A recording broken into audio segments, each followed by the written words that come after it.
Tarehe 12 siku ya Jamhuri, rafiki yangu Jirongo alikuwa amenipigia simu nikiwa Uganda tarehe 9, tarehe 10 kwa michezo ya bunge.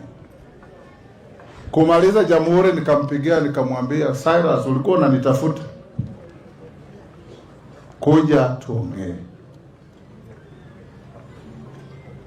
Akakuja tukaongea,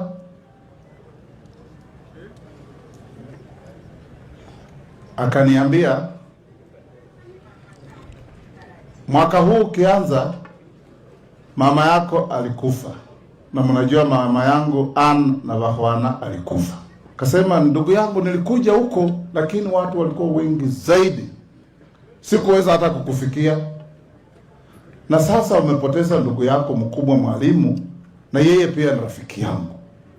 Wakati huu vile umeniambia mtazika tarehe 19 mwezi huu, nitakuja tarehe 18 tulale pamoja, ili tarehe 19 tumzike ndio turudi Nairobi.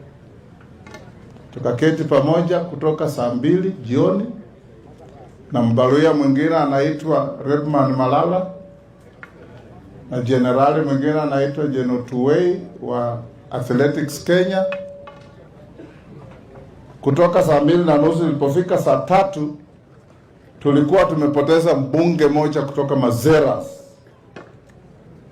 Pwani.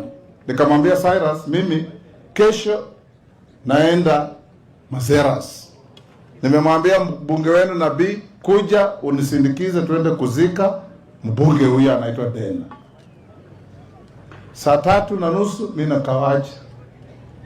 Asubuhi nasikia habari Jirongo amekufa kwa accident Naivasha. That is how close it is to me. Mtu mmekula na yeye, mumekaa meza moja, mumewachana, unaenda nyumbani, asubuhi naambiwa hayuko tena. It touches me personally.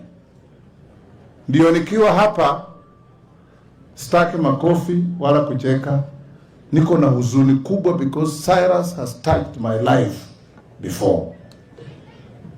Na yeye tumesaidiana mambo mingi ya kusomesha watoto, ya kushauri watoto, ya kufanya siasa, ya kuunganisha watu wetu na mambo